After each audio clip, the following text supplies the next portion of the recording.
把止咳糖漿當飲料，寧願不吃不喝也要買上幾瓶。街道上隨處可見拿起藥瓶一飲而盡的年輕人，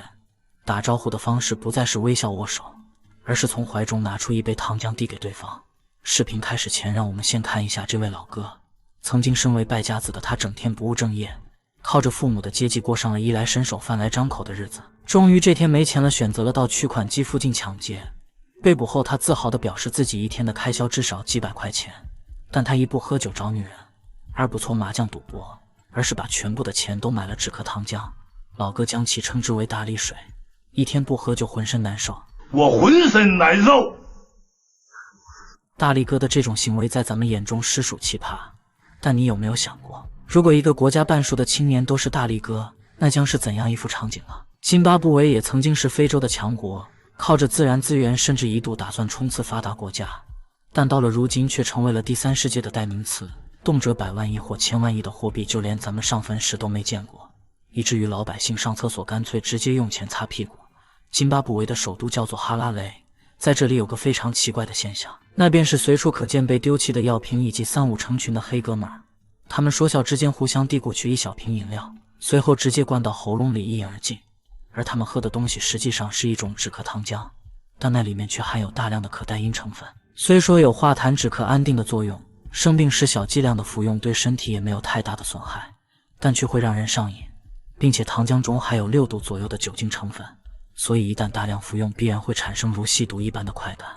而像這種100毫升的止咳糖漿在津巴布韋售價3美元左右，成本低和不犯法兩大優勢讓它快速成為年輕人的社交工具。要知道，這類藥品在我國可是受到嚴格管控的，如果沒有醫生開具的處方，根本買不到。就算能買到，也需要實名制，並且限制購買數量。但非洲的黑哥們兒卻不管這些。據統計，津巴布韋每20秒就能賣出1瓶止咳糖漿，買家大多是一些20歲以下的青少年。他們通過一些偽造的醫生處方挨個藥店購買，要麼留着自用，要麼高價賣給其他人。所以自2015年至今，已經有幾百萬津巴布韋年輕人對此上癮。他們醒來的第一件事便是拿止咳糖漿漱口，酒吧和球場門口更是糖浆的集散地。很多人一旦喝不上，便會焦躁易怒，甚至還會到大街上搶奪他們的糖漿。下面這位小黑叫做穆蘭卡，從2016年時他就已經對止咳糖漿上癮，嚴重的時候一天至少喝下4瓶。他表示，在剛開始的時候確實能感受到那無法言明的快感，但時間長了，糖漿的副作用也顯現出來了：呼吸困難、低血壓、記憶力減退、肝臟受損。但即使這樣也阻止不了他繼續購買。母親的手機和筆記本電腦通通被他低價變賣。那麼問題就來了，難道津巴布韋就不能禁止這種糖漿的生產和買賣嗎？事實上，津巴布韋也確實這麼做了，但倒霉的是，旁邊幾個國家的黑哥們兒根本沒打算放過這些年輕人，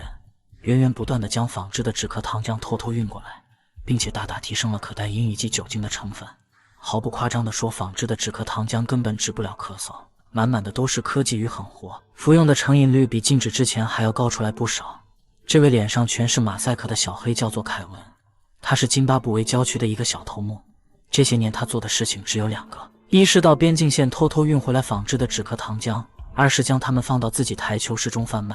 凱文一天的營業額至少在1200美金以上，比得上津巴布韋普通人4個月的收入。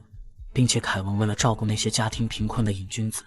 甚至還研發出了止咳糖漿青春版，那便是單獨售賣用玻璃試管裝的止咳糖漿。這裡的年輕人明知道這種東西會要了他們的命，卻根本無法擺脫，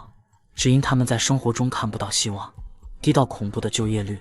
高到令人发指的通貨膨脹。也許靠着止咳糖漿才能找到一絲活着的意義吧。